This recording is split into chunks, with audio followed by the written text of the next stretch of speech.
It's time for AggroChat, the official podcast of the Tales of the Aggronaut blog and stalwart gaming community, where we talk about stuff and things, and the stuff about the things, and sometimes gaming. I'm Belgast, and let's start the show. Hey folks, it's that time again. Time for another episode of AggroChat. This is episode 308. Tonight I'm joined by Emo. Hello. Ashgar. Do you mean 307? No, we're not playing this game again. Grace. Howdo. Kodra. What games aren't we playing? The misnumbering the weeks game. Tam. Hello. Phelan. Hey there. So, Greece gave you all the traditional greeting of a game called Ooblets. This is a game that I have been stalking since E3 of 2017, and it is now out in early access, and it kind of makes me sad that it's just early access. Has it been that long? Yeah, 2017. It was part of the PC Games Show during 2017. So it is currently out on Epic Games Store, and it is a Epic Games Store exclusive, minus it's also out on Xbox Arcade in whatever they call their early access program. Okay. So Ooblets is delightful for starters, but it is this amalgam of Animal Crossing and Stardew Valley and Pokemon and a fairly detailed card battler. Oh, okay. I was with you until the end somehow. So Ooblets are critters that are grown in the garden, but somehow they're sometimes robots. I don't know. Like, they're not all just plants, but Sometimes they're fish. yeah. And your life up until now was a great big toot. Giant toot. And you grew up on an island that didn't have Ooblets, and you're going to the big island to start your life over, and you run into the mayor who thinks you're from the council of mayors that are coming to judge the town, and instead makes you her assistant and gives you a farmhouse to fix up. Oh, okay. I mean, a dilapidated shack. Yeah, it's bad. Sure. I mean, okay. So There's the Stardew Valley type element. Stardew Valley, yeah. You know, even worse sort of starting conditions in Stardew Valley. Yeah, and the same thing is like your yard is jacked up, and you have to fix that for starters. And then like the real tragedy is you don't have an Ooblet, and they can't understand why you're not at least in an Ooblet club. So you have to basically pick from 4 Ooblet houses, and that's what dictates your starter, your Ooblet. There is Peak Snub, which are kind of the snobs. Yeah, they're not they're definitely they're the horrible. snobs. And then there's Mimpins, which are like the socially awkward science nerds. You get a robot. And then there's Moss Sprouts, which are the outdoorsy types. And what is the cute one? From Bun. From Buns, yeah. So are these... they're starting Ooblet is Tud, which is like a mushroom toad thing. Are these organizations then? Yeah, these are basically like they're clubs that are dedicated to a specific play style, and they're Ooblet enthusiasts. And by choosing to align with one, they give you your starter Ooblet. And like I chose the outdoorsy types and the adventure types, so I got Shrumbo, which is a giant tall mushroom guy. So And I Grace, chose. you went Mimpins, right? I went Mimpin, so I got Side Key. So he's a little wind-up robot with a side key. So if I took the word Ooblets and replaced it with like Pokemon, that might make sense to me. Yeah, it's not. Yeah. dissimilar. I mean, except for you grow your Ooblets. So everything is okay. So instead of fighting, they have mean dance battles. It's amazing. What? They're dance offs, and it's delightful. It's so great. And like all these ooblets like form a ring around whoever's having the dance off. And instead of just picking abilities from a list, you have a deck of cards that has your abilities. And there's like generic moves, and then there's moves that are specific to a given ooblet. And the specific moves tend to like either be just across the board more powerful, or they do something special. And it's a rather detailed card battling system, because basically instead of mana, you have beats. And at the beginning of the match, everybody starts with the same number of beats. But playing specific cards can give you extra beats per round. And there's also hype. And when you've got hype, it increases the amount of points that you rack up for your moves. And that persists from round to round. So that can quickly snowball to where like a move that used to be 4 points per is like 10 points per. Then you have, what are the debuffs called? Fluster. Yeah, Fluster. There's one that basically removes beats per minute or beats per round, and then Fluster counteracts hype. You can also stun dancers. That sounds amazing. It's so good. It is so good. It's so good, and then just like the card battling is fun, and then also just every time you play a card, you get to watch your little dance squad of ooblets shake their little butts and dance, and it's just the best. So do you have more than one ooblet in this dance? Yes. At a time? Yeah, like it depends on how many you're going up against. So like at first there's just 1-on-1, and then you get into some 2-on-2s, then you get on 4-on-4s, and then you get like 6-on-6s, and Are 6 the is developers of this essentially game in the UK. I don't think so. Is this sounding familiar to you or something? No, the game style is just like, it seems like it might be English. No, I see where Ash is coming from here. So like nothing is called what it is in the real world. So like instead of a watering can, it's a basic dribbler. Or instead of fishing, it's sea dangling. You're not convincing... you dangle something in the sea. You're not convincing me it isn't English then. Exactly. Yeah. But no, they're apparently based in the US. And all of your crops are, silly. Like, I don't know, I planted some fartichokes. But there's like sweetie beaties, and I don't know. It's adorable. Yeah, and you go shop at Mead Seeds, and there's a whole friendship aspect to the game, to where you earn stickers. And I don't really know what you do with the stickers, but they also give you like all sorts of random objects. Yeah, I mean, you get basically like there's a sticker book for each friend, and I guess you get better gifts from them every time you get another sticker from them.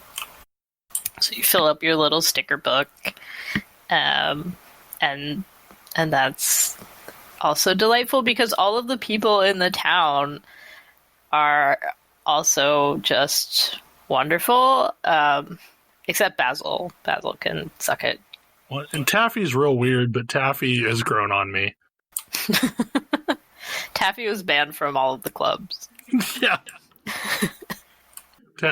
Taffy's just not all there. How does the interaction with the Harvest Moon, Stardew Valley, crop management? What's that for? Like, are ooblets helping you with your farm or something? Yes. Yeah. Yes. So you could, if you wanted, just set up a straight up farm like Stardew Valley, but that would be sad because what you really want to do is set up a bunch of oop coops and put some ooblets in them, and then they will basically tend all of the crops in an area around their coop. And they will make the plants grow faster, and they'll pick weeds, and actually, like, if you upgrade the coop, you can put more ooblets in, and they will harvest your crops and plant new ones for you. So if you have those, your farm is basically self-sustaining, and you can just go wander around and pick up the stuff that they've picked. And they wear adorable, like, straw hats while they're farming. There's also various machines that you can put on your farm, and they will run those as well. So, like, if you need to grind stuff, there's a grinder machine. And if you need to, like, juicify things, there's a juicer machine. Belle, I will be honest, when you said if you need to grind things, I assumed you meant repetitively playing the same. No. No, it's not that kind of grind. Like, literally millstone. But just like everything in this is named something delightful. Like the ooblets names, I don't know. My favorite name is Dumburb, which is what it sounds like. But like I was saying, my favorite ooblet that I got so far is Gloopy Longlegs, and I gave him a safari hat and a monocle, and he's just great.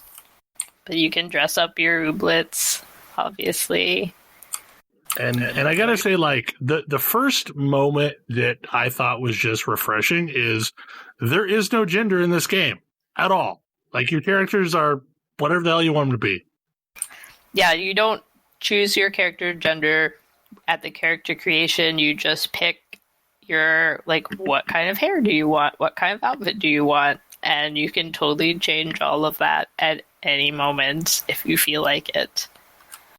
That was really refreshing. And unlike Animal Crossing, you're not, like, pinned into a really long day-night cycle.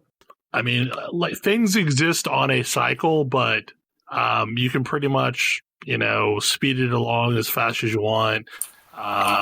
Everything's based on an energy system, and if you run out of energy, you can take a nap, which is going to shave, some time off the day-night cycle and give you back some energy.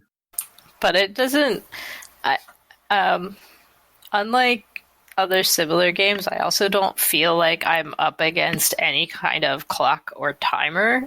Right. Like, there are quests, Nice. there are jobs to do around the town, cleaning stuff up, or fixing things, or helping out the different ooblet clubs.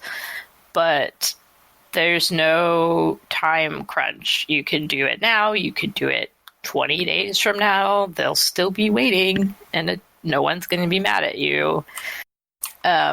Which is, I don't know, it feels very nice. So if I want to go back to the house and take a nap so that I get a little more energy for the afternoon, I don't feel like, oh no, I've missed part of the day today, and all of my farming and stuff will suffer. Like, nope, it's fine. Yeah, Go take a nap and then keep going. The only thing you really need to do is water things. Like, that is kind of a daily thing, unless you get, like, sprinkler systems, which exist. Or oob coops, upgraded oob coops, where they will water stuff for you. Like, that's the great thing about having them, is you can set up your farm, and then you don't actually have to do the tedious part of taking care of the farm.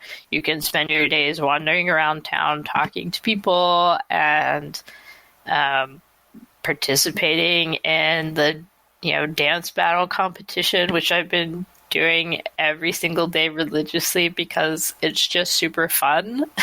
Like, I told Belle the first day that I started playing it, so normally when you're wandering around and you encounter wild ooblets, and you have to dance battle them in order to get seeds from them to plant so that you can grow your own versions and have them follow you.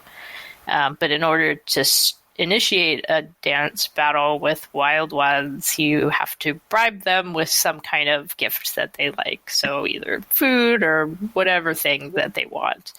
And early on, I was sort of, I'm frustrated because the dance battles are great and I just want to do more of them. I want to do this all the time. But I just started and I have to farm carrots or whatever to bribe them so that I can do the dance battles. And then you eventually build up, repair the dance battle barn, and then every day there is a dance battle tournament, and it doesn't cost you anything, and you can go and do a series of 3 dance battles, and if you win, you get an Ooblet seed. That might be something you couldn't find around town. So it's just great. We also haven't covered the most adorable part of this game is so like in Pokemon, you basically have your active Pokemon and your Pokemon that are in whatever the hell the box is. You have home babies and follow babies. And your follow babies, like, literally are just in a little parade behind you as you run around.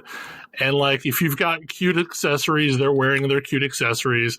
And then if you encounter wild Ooblets, they, like, what a play. And they'll follow you around for a little bit. And you can pet them. And they get happy when you pet them. It's great. I mean, it's just everything about it has been delightful. And the only times that I have been frustrated with it have been because I wanted more of it and I couldn't immediately have more of it. The dance battles, and then that got resolved by unlocking the barn. And then there's, because it's still early access, there's just some places that aren't open yet, and it makes me sad because I want to go explore and meet new Ooblets and dance with them. I tried to crit path a little bit, and that was a mistake because it is definitely an early access game. So I pretty quickly ran into a situation where, this just isn't unlocked yet. Like, this doesn't exist in the game. Yeah, but I've run into a couple of those blockages, but there's still plenty for me to do here because I want to get a bunch more coops so I can get more Ooblets. I haven't even unlocked all of the available ones, and I certainly haven't caught one of each. And they also, because it's a collecting game, there's not only all the different Ooblets, but they each come in normal and unusual and gleamy versions. Shiny! Yes. This game sounds like a game I kind of want to be out for the Switch. Mm-hmm. Yeah, it seems like it would be a very good fit on the Switch, but if it's still in early access, then Switch doesn't really have an early access program as such. Sure. But, at some point, presumably it will no longer be in early access, and it definitely it certainly would fit well on the Switch. But I'm just happy that it exists now in a form that I can partake of, because I just didn't realize how much I needed this very silly, adorable, and fun and engaging game in my life right now. All of these little creatures with their silly hats, and all of these friendly town folk with all of their various strange personalities. I think the thing for me that I really like about this is, like, I like Pokemon from a collecting standpoint. I like catching Pokemon. I do not like combat in Pokemon. That is not really my jam, but I really do like the dance battles and Ooblets. Because the whole card game aspect is just, I don't know, like, it's really fun. Like, it's a lot about optimizing what you can do in any given hand. Yeah. And it's also just really pleasant to have a game where there is essentially no conflict. Like, the most conflict was, like, somebody pulled the keys off of a keypad and you have to go find them. But, and every time somebody was using them as hats. Yes, Ooblet hats. But anytime you run into anything that might be a conflict, you settle it with a dance battle. And it's just so pure and good, and I love it. I mean, if any of this sounds remotely interesting, it's probably worth the $20 for the early access just to see. And then hopefully at some point before another 3 years have passed, it will be out for realsies. Yeah. Because it's just good. It's just full of goodness. It also has an amazing soundtrack. Yes, it does. It's got the best idle music ever. And I find myself, honestly, during the dance battles, like, dancing in my chair with my Ooblets because it's just got a fun little beat and all my Ooblets are dancing, so why shouldn't I dance? I love it. Yeah, for me, the only problem with this being early access on the Epic Game Store is I cannot play with my son who would want to play this game with me. Yeah, and I'm not even sure what a good way of playing something off Epic's Game Store on the television is, because it's not like you have Steam Remote Play. Or Big Picture Mode or anything like that. Right, exactly. Like Steam has options for that. Epic does not. Although, I mean, like, you don't have an Xbox, do you? I do not. Okay, yeah. Because I don't even have a sad box. Yeah. I have a sadder than sad box. Like, somehow mine is even sadder than the sad box. So another big thing that came out this week is Ghost of Tsushima, and I swear half of my Twitter feed is playing this game. It does seem to be everywhere. Yes. There's a good reason for it. Mm-hmm. You know how periodically a game will come out about once every few years that is kind of this game embodies every design ethic that has come out in the last 5 years. And examples I think of are like Uncharted 2, where at the time that game was just absolutely amazing. Just like, oh, what are design, like, what is the design zeitgeist doing? and here's a game that is just like the pinnacle of that. And that's basically Ghosts of Tsushima. I've been playing it a bit. The premise of this game is Seven Samurai, the video game, basically. It's you're a samurai. It isn't the Neo or Sekiro kind of mythical Japanese fantasy. It's very, very down to earth, and like there's no magic in it at all, for example. There's a lot of spirituality, but there's no magic. And it's absolutely gorgeous. I'm gonna rave about Seven Samurai for a little bit because it's like one of the most important movies ever made. But when you watch Seven Samurai, you can see all of the like experimental filmmaking and like iconic camera shots that you've seen in a million movies ever like since then, but like this was where it all started. Ghost of Tsushima is doing that. The camera work is just incredible, such that you have these meditative moments, and it captures both the chaos of a fight and the kind of catch your breath moment of the aftermath really, really well. And as you're moving around, as you're moving around the world doing stuff, it does an incredible job of setting up these beautiful vistas and, you know, wandering experiences and just like panoramic shots, as well as these like really close, intimate shots.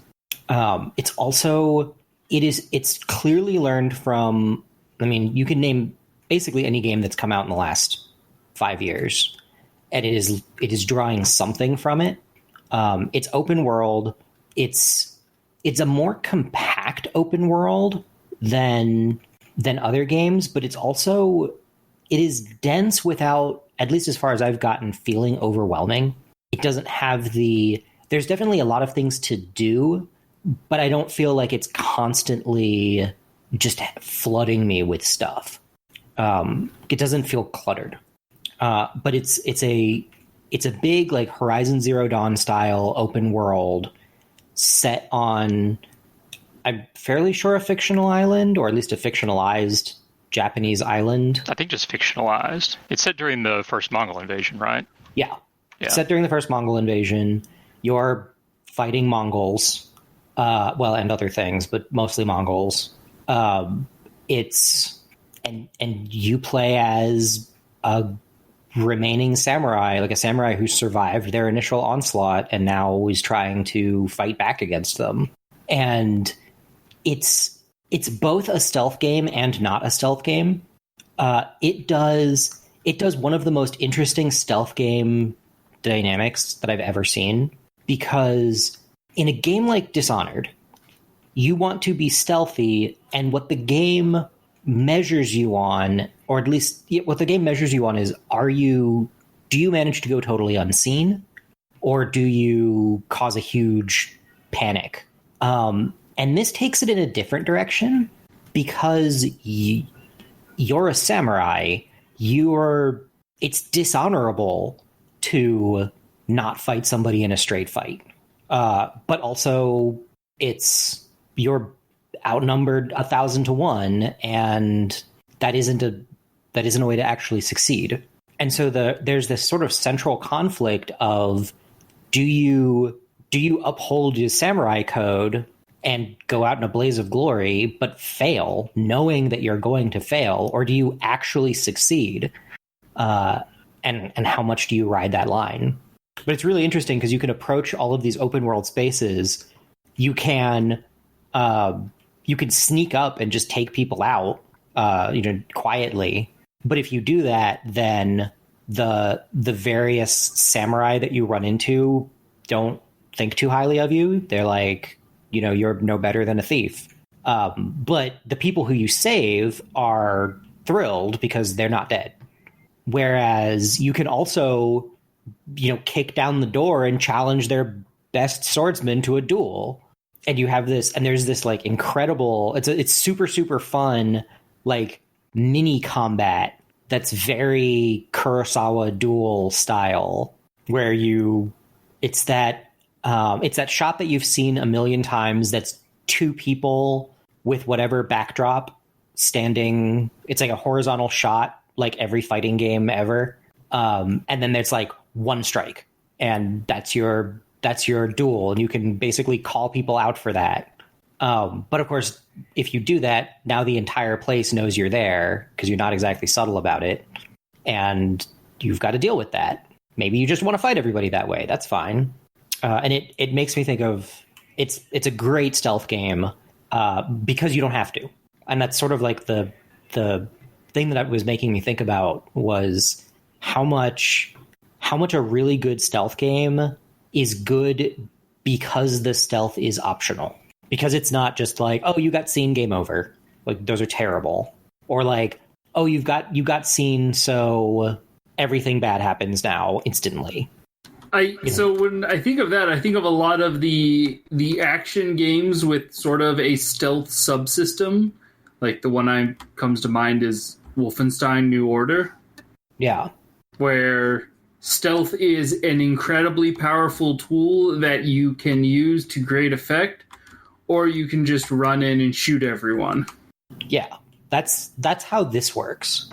But it sounds like if you are stealthy, you're actually sort of in-game discouraged from doing that.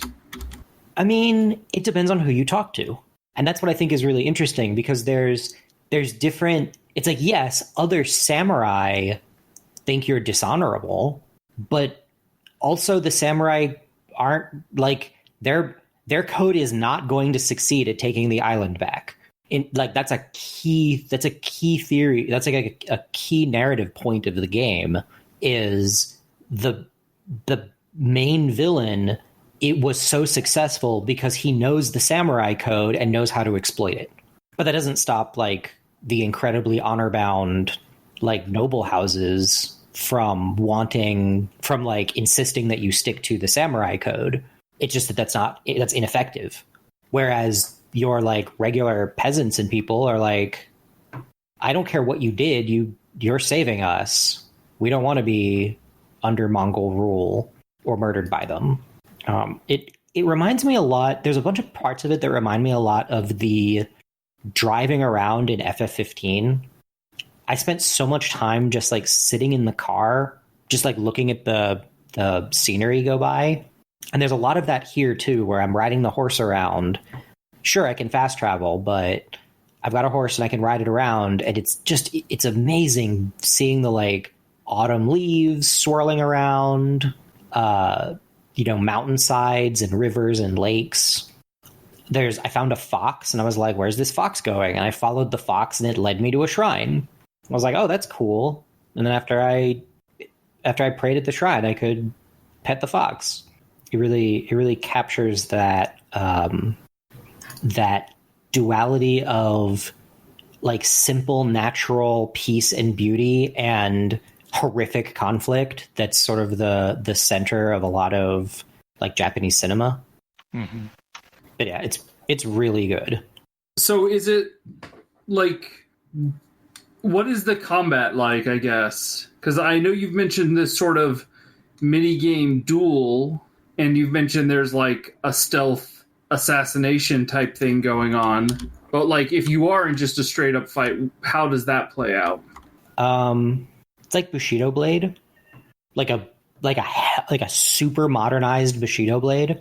If you're familiar with the good action combat of the last 5 years, you'll be instantly familiar with it. You've got a light and heavy attack. Their light attacks are obviously faster. Heavy attacks can break guards. If you've broken an enemy's guard, you can hit them for actual damage versus their guard. There's parries. Parries are important.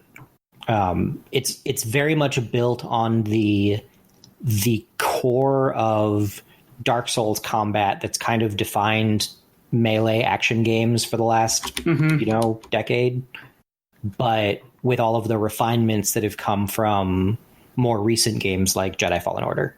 Okay. It's quick, it's super fun.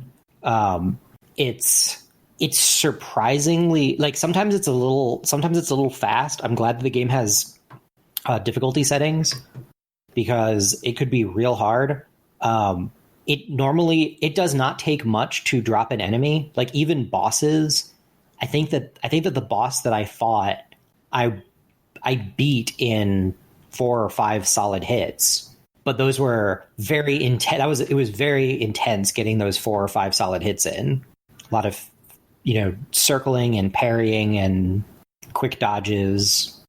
You have different stances, which are neat, because I saw them in Neo, and I wanted to like them, but they were kind of inaccessible in Neo because the game was so much about fighting crazy supernatural things that the stance that made you slightly better at fighting swords people or spear people didn't really feel that meaningful.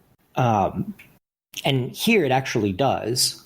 Like, you unlock stances, and I can use those stances to fight better against various enemy types, whether that's, the spears or shields or archers or whatever. I feel like Sekiro, while also having some mythical beasts, definitely had more normal fights, and the tactics there also mattered. Yeah. And this takes this leans even more into that without being as timing sensitive and punishing as Sekiro. Like, it's definitely more arcadey. It's just thematically on. But it's neat because it means that it's really leaning into that whole Japanese samurai cinema thing, and that means that all of the combat feels like that too. It does a really, really good job of capturing that combat. My one complaint with its combat is I wish it had a lock-on ability. You just have to spin the camera towards your target, like Monster Hunter style. Like Monster Hunter style, or I don't know, like almost any action game I've played. And it's because it's not quite the Prince of Persia. We don't have a lock-on, like the old Prince of Persia Sands of Time game, where we don't have a lock-on system because you're going to be moving from target to target so quickly, and it's not like you're going to go between targets and hit them both frequently. And it doesn't quite do that, but it also sometimes I can lose my position against an enemy. It doesn't happen often, but when any given fight is 2 or 3 sword strokes, it's you don't want to lose yourself in the camera. Yeah, especially you don't want to turn your back on somebody. Yes, and it's pretty responsive and doesn't, like, I mostly don't find it frustrating, but there have been a few times where I'm like, well, I hope this lands because I just like happen to get a tree in my way. And it has some combat like targeting stuff that I haven't quite figured out yet. But it's also just a beautiful game to explore. There's a lot of little interesting stuff. There's quests that come out. I really like the characters they introduce you to. Isn't there like a mechanic where like the spirits will lead you towards objectives? It's the wind. You follow the wind. Okay. It's a really cool mechanic. That makes a lot of sense considering. Yep. Since that's how the Mongol invasion ultimately ended. The divine wind. Yeah.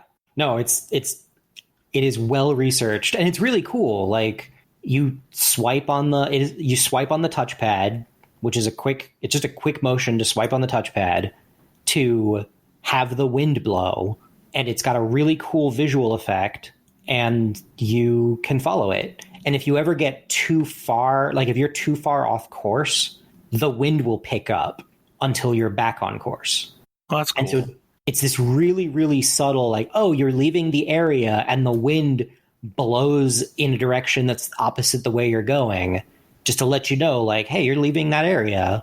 But it feels really natural and it blends into the game's like hyper minimalist UI, which is, I think, part of why it's so beautiful, because there's almost no UI on screen at any given time unless you prompt it. So it comes up in combat when you need it, but when you're just exploring, it tends to fade out in pieces until there's nothing on screen except for you. It means you can just enjoy the surroundings. And it also, because all of the prompts are in world, it draws me into the world because I'm not looking at a UI. I'm not staring at an arrow on the screen somewhere. I'm just like following the wind. And so of course you've got all of the like swirly gusts of wind and leaves blowing and all of the stuff that you expect to see in samurai cinema. But yes, highly recommended. This is probably my favorite action game I've played in recent memory, including Jedi Fallen Order, which I loved. I think I'm going to wait until the PS5 comes out, because I have a base PS1 or a PS4, and like the visuals that I am seeing, I am certain I will not get to see that on a baseline PS4, because like everybody that I've seen screenshots from are all on pros. Yeah, I do have a Pro. It looks stunningly good on the Pro. The level of animation is incredible. There's a scene that's going to stick in my memory for a long time where there's 2 samurai characters, and like it's sort of making commentary on the whole like samurai don't show their emotions thing. And so you can see this one guy's face. He like goes to speak and his like mouth quivers and twitches and like an eye twitches, and he like flares his nostrils, and then he doesn't actually say anything, but it's this really emotive scene with just facial animations. And I can't think of the last time I've seen that kind of thing in a game where the fidelity is so good that they can communicate a whole series of emotions with just facial expressions and not have it feel uncanny valley. But yeah, I am playing it on a Pro, which leads me into, I think, the next piece of the whole thing, because I think it's worth talking about by itself. When you boot up Ghosts of Tsushima, the first thing that you can, one of the first things that you can choose is what mode do you want to play the game in? There's English voiced mode in color. There's English with English subtitles.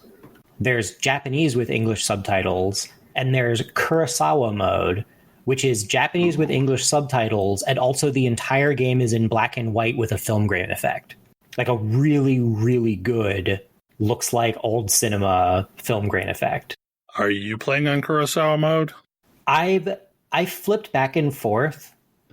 Kurosawa mode, Kurosawa mode captures just an incredible sense of the game you're playing. It really is like playing an old movie, and it because the camera work is so good, it really feels right. I would never have believed that you could say like, oh yeah, we're gonna do this, we're gonna do a game that you play entirely in black and white, and that's gonna make sense.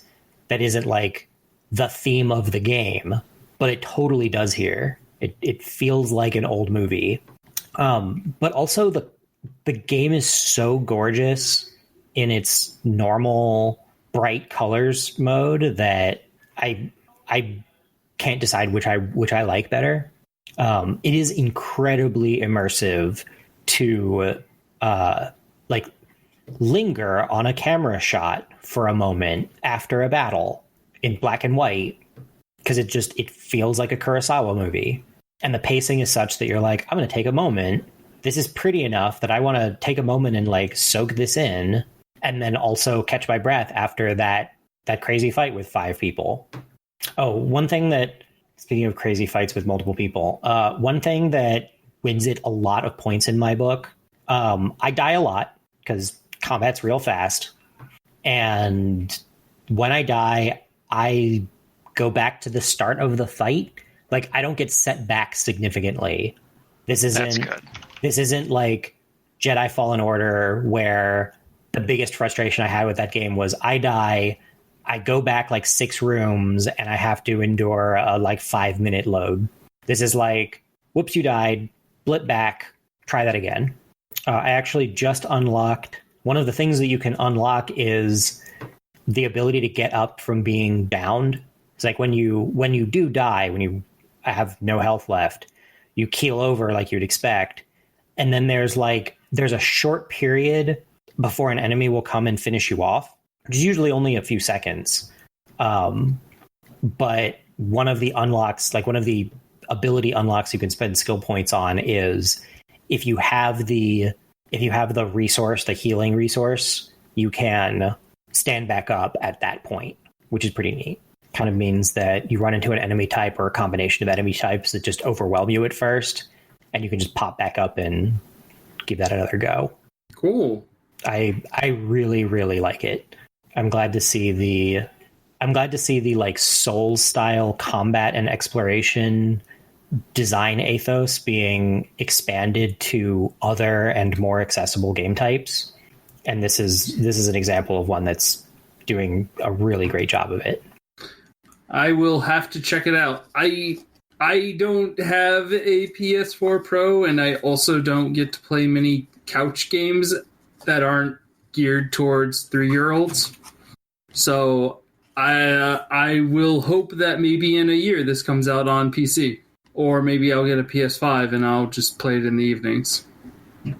Yeah, it's definitely real good. I also bet that it would feel really good to play it on a non-pro in Kurosawa mode, because like you don't need given the effects that it's doing, you don't need like the super high fidelity, sharpness.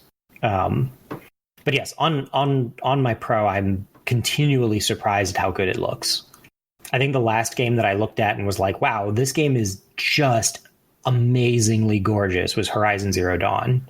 And it's almost an apples to oranges comparison because the worlds are very different, but I think I like this one better just because it's more visually parsable.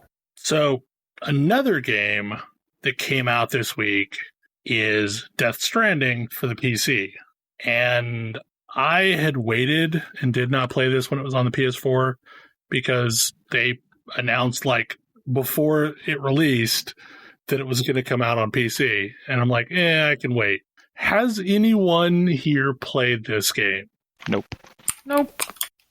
I have been obsessively playing this, and I did not realize I would be super into it, but I absolutely am. It is a really weird game, and it had some really nonsense trailers. And the thing that kind of disturbs me is I've now gone back and looked at the trailers, and I understand what's going on. And it all makes sense? It all makes sense. It's a Kojima game, and I've never played one before. I could not get into Metal Gear Solid because it had early stealth stuff, and I didn't want to mess with it.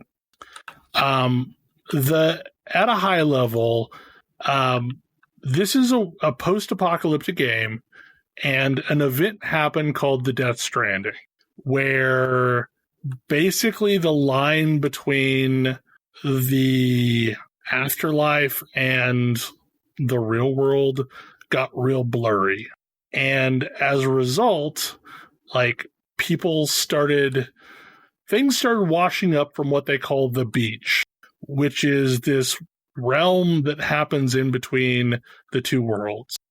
And there are things roaming our world called BTs, which are beach things, which are these ghosts that are attached with an umbilical cord that only certain people can see.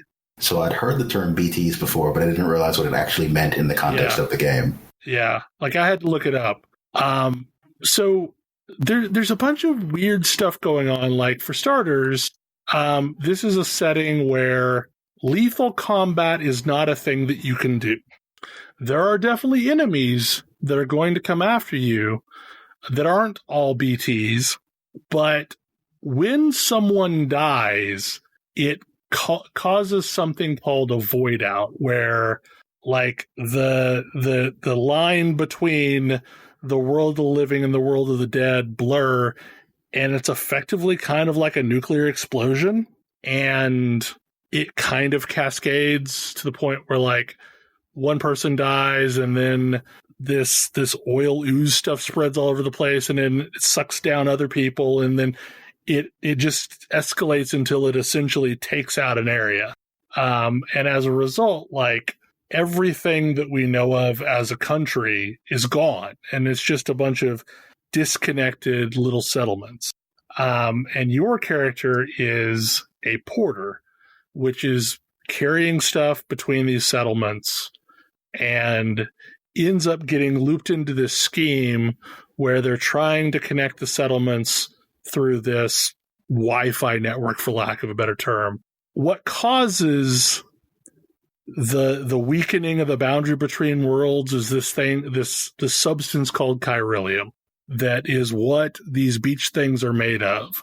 But it can also be used to transmit data long distances. And it's also responsible for this stuff called the time fall, which is basically rain that ages objects. And and if you get caught in it, you age.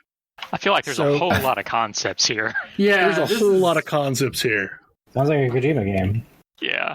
It sounds like Kojima saw the Postman and said, that was cool, but what if? Yeah. It deluges you in concepts, but they dole them out slow enough that you start to catch up. Your character is what they call a repatriate, meaning if you die, you can come back from the beach and basically resurrect, which is super handy for a player character. Yeah, I mean...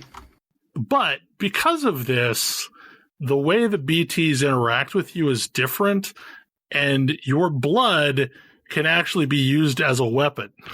Okay, and so this is why you can make grenades out of your blood waste. Got it.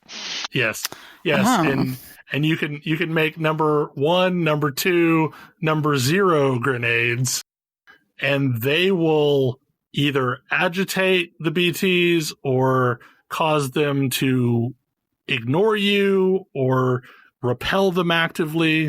It's got some weird stuff going on, but the game is compelling as hell, and it's super poignant right now because it's essentially a game about connecting up all these different people. And in a time where we're super isolated right now, it feels real relevant.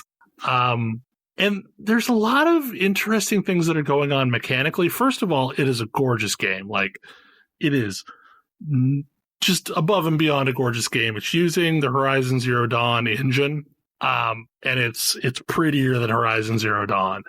And there's a bunch of weird mechanics about, like, carrying stuff. You know, I mean, Kojima, like, in my understanding, Kojima's always gone insane with the systems.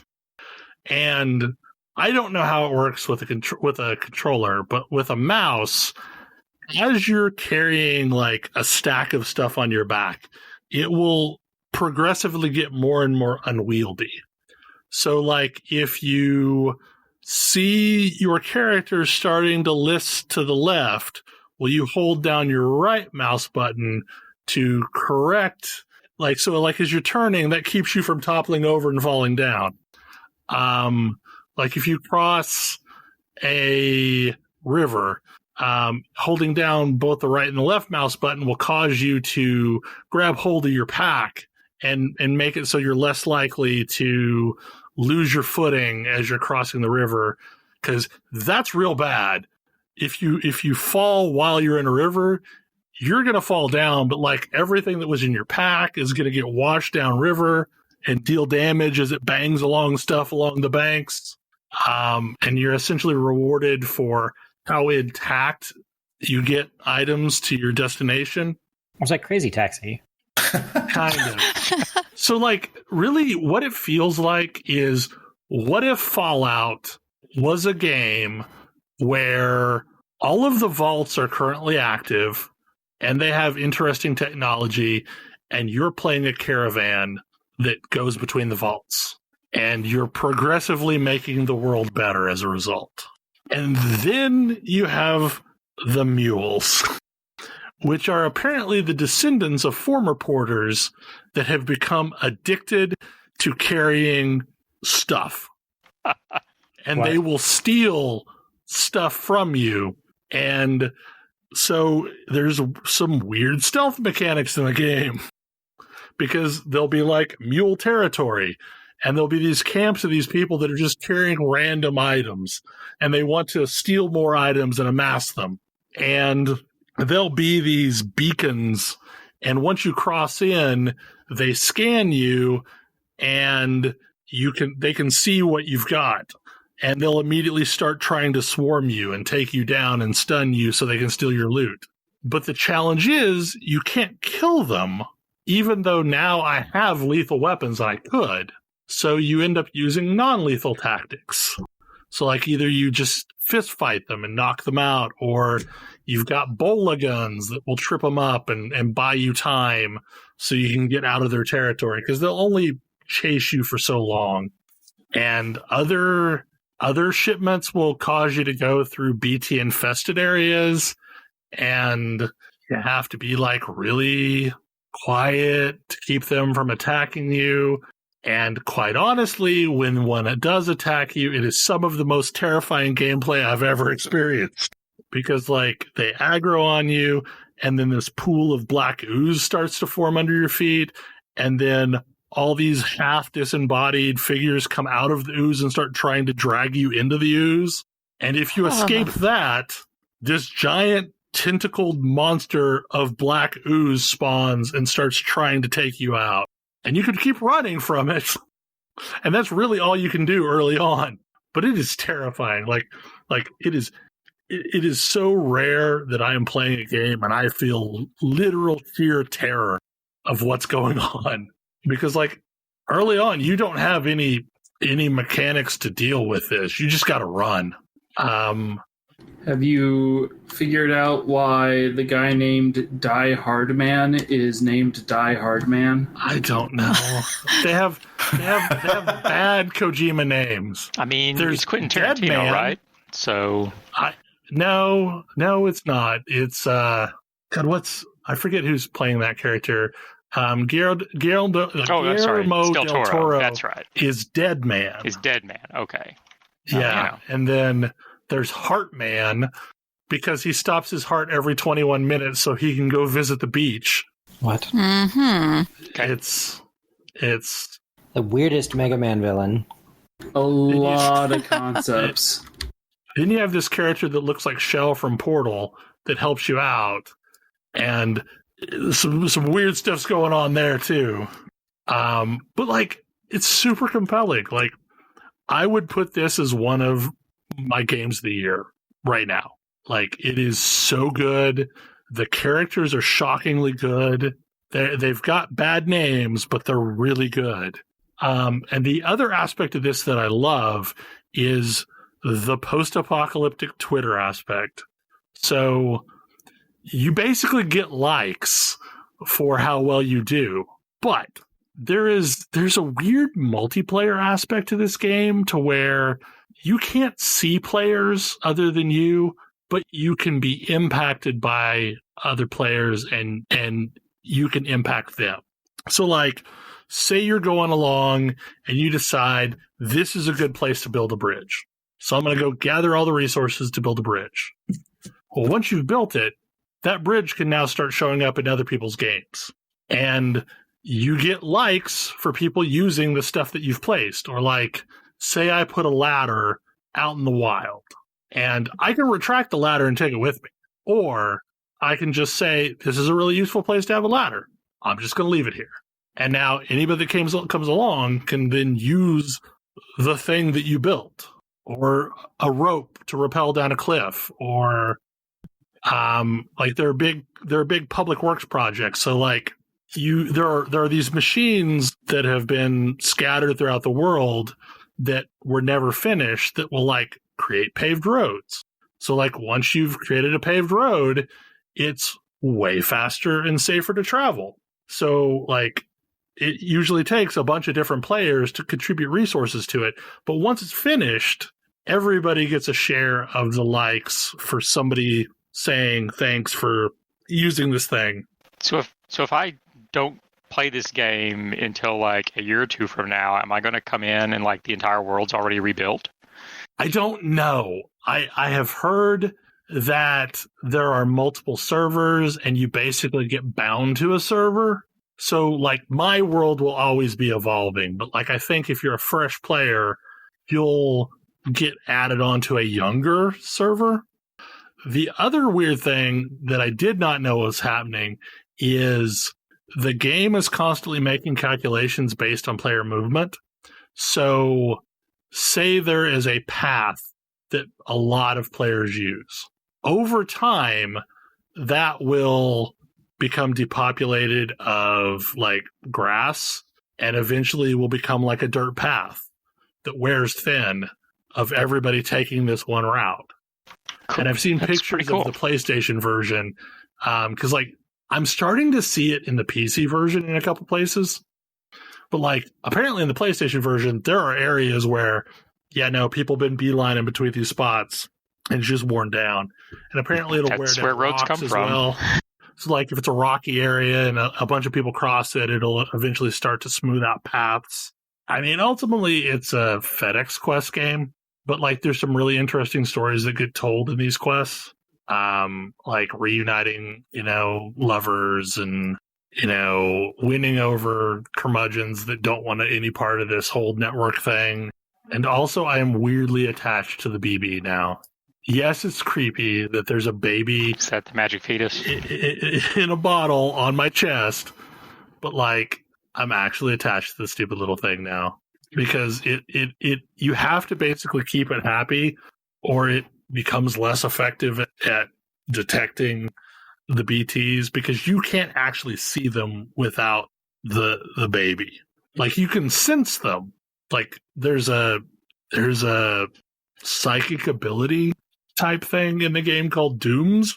I don't know why it's called Dooms, but it has like different levels, and your character is pretty low to where you can sense the presence of BTs, but you can't actually see them. There are other people that are way at the other end of the spectrum to where they can actually control the BTs, and they're real bad people.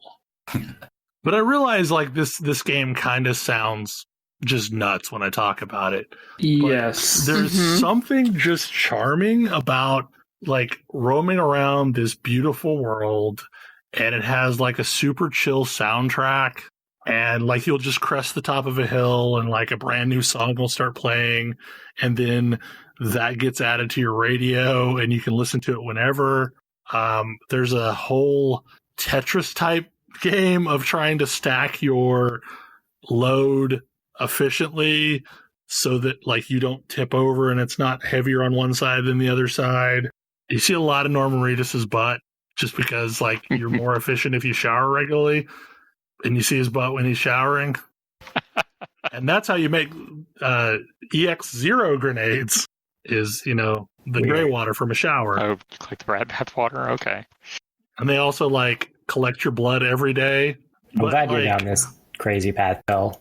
I think you would actually really like it, Tam. Like, because one of your key problems with Fallout is that it's a horrible world and it never seems to be getting any better. Fair. And this is a world where there's a lot of knowledge that's been lost.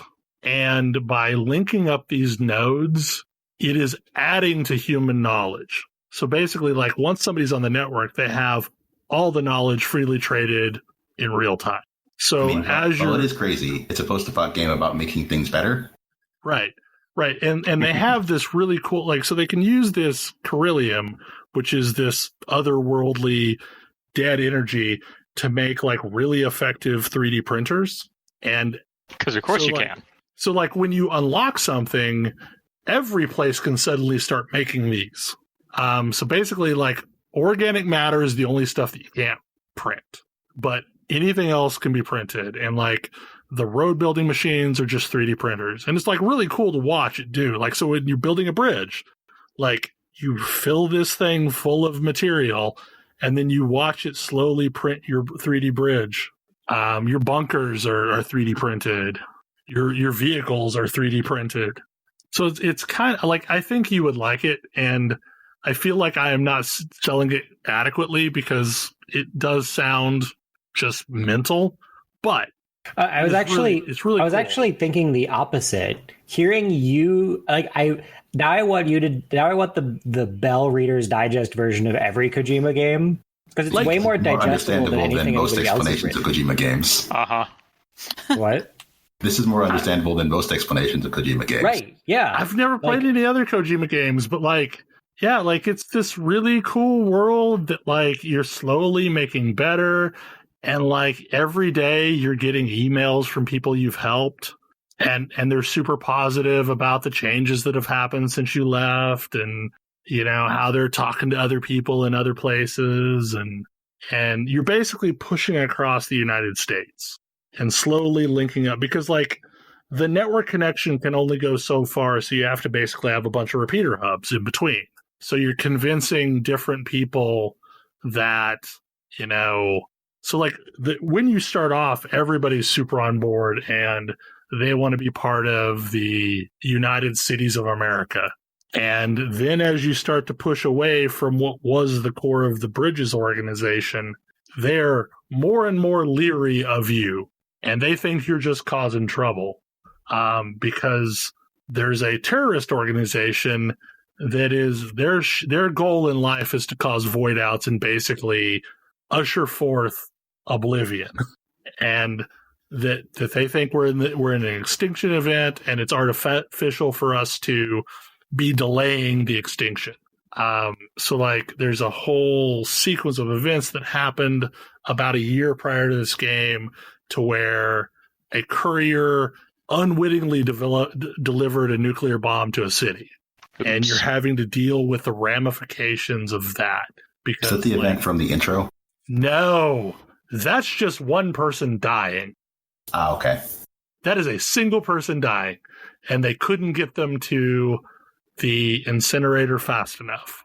So, like, there are giant industrialized incinerators, so that anytime somebody dies, you've got to take them, and there's a certain amount of time before you go thermonuclear as a dead person. It's like go necrotic or something like that, and you become a BT essentially. And when a new BT is born, it lets off all of this undead energy. I don't know. I don't know what the action is. I just know that like it summoned all the BTs from the area, and it just caused this giant oil slick with like tentacle things in it. And oh, all the neighbors had to drop by to see the new baby. Oil slick with tentacle things. It's terrifying when it happens. Like I experienced it during that intro event, and I'm like, no one ever want to see this again. Like, I'm gonna be real careful not to alert the BTs, and eventually you get ways to fight back. But at first you don't. And also at first you don't really have a way to fight back against these mules either, other than just knocking them out with fist fighting. And then eventually you form weapons out of your own bodily fluids? Yes, those are beneficial for the BTs. For the humans, you just have to use like bolas, or like I just got a sticky gun, which basically like makes it to where they can't move. But like, since you're not actually killing anything, they keep coming back. So like, if you use the bola but you don't walk over and kick them to knock them out, they'll eventually figure out how to get the bola off, and they'll come back faster. What's cool though is like, say I go take out a mule camp. For a period of time, it now becomes safe for commerce, and you'll start to see a bunch of NPC porters out in the wild. There's also some weird mechanics, like say you just had a bad day and you fell off a cliff, fell into a river, all your stuff got washed away. Mm-hmm. After a certain period of time, when like it's a certain distance and a certain period of time that you're away from your stuff, it suddenly becomes claimable by anyone. So your items that you just lost show up in other people's games. And say I'm walking down this path and I see your stuff. It says lost cargo and then whatever it was. I can pick up that cargo, and if I deliver it, you get partial credit for me delivering your cargo. That's cool. So like, or if you're not going somewhere, like say you found cargo out in the world and it's the opposite direction you're going, you can drop it off anywhere, and then that shows up as available for other players to finish delivering. So anytime I'm running a thing between two destinations, I check all the destinations in between to see if there's any loads that need to go between, be it ones that are directed at me or be it ones that players for whatever reason couldn't complete. So there's this weird communal aspect of the game that doesn't make sense until you see it. Because like you're playing with other players, but you're never going to see those other players. But you see the effects of those other players. Well, and that sounds like a really good way to ensure that that other players are affecting you in a positive manner and vice versa, because the ways that you can interact with them are as limited as they are. Right. Like I can just go make a vehicle and park it out somewhere in a key location and walk away from it. And then that will be discoverable by other players. And vehicles are easy enough to get to where you don't mind doing that. It's not like it's something that's hard fought to get. And with the appropriate materials, you can go to any base that you've encountered, and they'll 3D print you another one. That's cool. Yeah, because like one of the things that's always made me leery of Souls games is the whole thing where other people can drop into your game to try and murder you. And I was expecting that, it would be something similar to this, that like there would be a way for people to affect you negatively. But here it sounds like it's really only ever going to be positive stuff. Right. Like, there's only positive effects. That's great. So I can drop a sign on the ground warning that there's like BTs ahead. And after a while, there's enough of them dropped on the ground to where it starts to tell you where the boundary of the BTs are. So you can kind of plot your course around it if you don't have a way to deal with them right now. And that fits really well with the, what you were saying about the whole concept of the game is that you're, taking this awful world and making it better. Right. And some of them are just like ludicrous things, like somebody wants you to deliver a pizza in 30 minutes or less. So you've got to go run to this person in 30 minutes or less, and you have to hold the pizza flat, because if the game knows that you tilted it, like you fell, it ruins the pizza. Oh, I played this mission in Yakuza 0. Like one of the coolest things I've encountered is there is a Timefall Farms, and the idea is you're trying to help them bring back a weather system online so they can track the weather, so that they can plant crops just ahead of a timefall, so that the timefall will mature the crop so they can immediately harvest after. Brilliant. So they're basically using this otherwise negative thing to do like several months worth of growth in like an afternoon. I mean, I get why people did not like this game, but like all the things that they didn't like about it, I'm finding charming. Because I like just roaming around in Bethesda games a lot. And this is a lot of roaming around. And you're constantly being presented with problems that you need to solve. But like, I feel like I have answers to solve them. The weirdest thing I've encountered, though, is you can eventually get robots that will deliver simple tasks. And for whatever reason, they decided to make it a pair of legs with the same boots you're wearing, and just like a luggage rack on top. It's like robot legs with human boots and a luggage rack. That's how you know it's a porter. It's wearing porter boots. Well, okay, so that's another mechanic that's weird, is you always bring with you spare pairs of boots because your boots wear out while you're walking around. So if your boots have worn out and you find one of these robots, can you take its boots? I don't know. I've not encountered the robots in the wild yet, but you can absolutely take boots from the mules because they oftentimes have boots or, extra ladders or extra grappling lines. Or I just unlocked zip lines and I've not had a good practical thing to do with them, but I find that's going to be charming.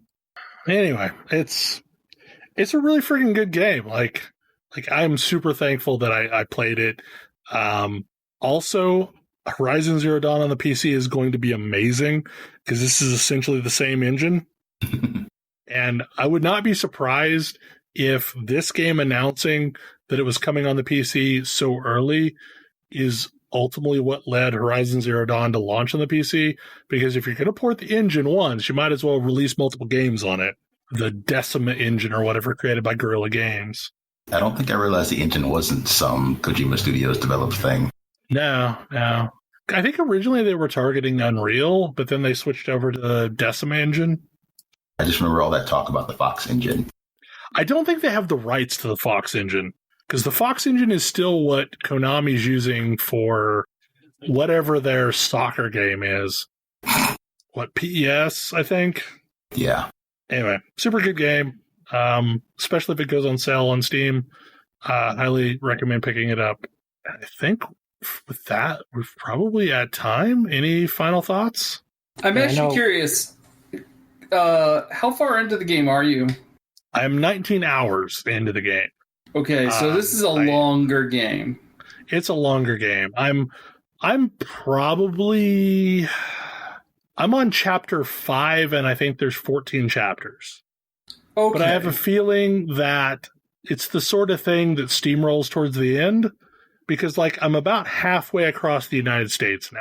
Let's say FF15 has 13 chapters? Mm-hmm. That's true. But how many of those are on rails? And the last 5 are on rails. Right. I have a feeling it's going to be a lot like that, to where, because I've made it halfway across the United States now, and I'm about to move into the Rockies area. Oh, that should be exciting. Yeah, because snowstorms and shit are apparently in the game. I had enough fun driving over the Rockies. I can't imagine hiking over them. The funny thing is I actually greatly prefer not using vehicles, because I feel like I have finer motor control, And also I have these crazy exoskeleton leg things that make me run almost as fast as the bike. You can also get like floating trolleys behind you that will carry additional load.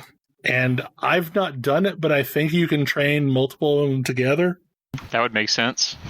You can also ride them if you need to like cross like a gap or something that's you can hover in a short amount of time on. The game's got mechanics within mechanics within mechanics.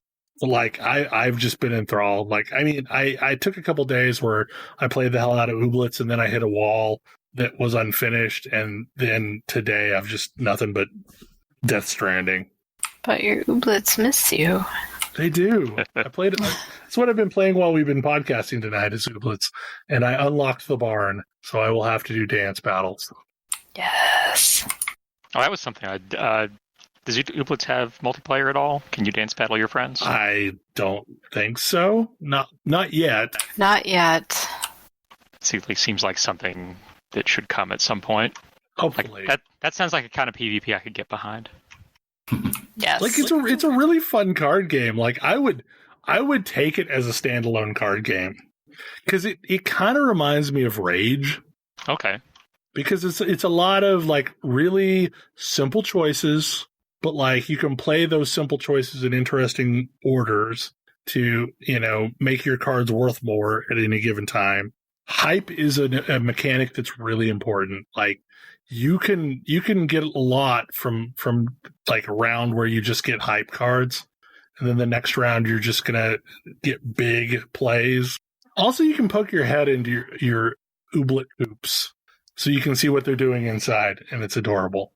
Anyway, any more thoughts before we close it out?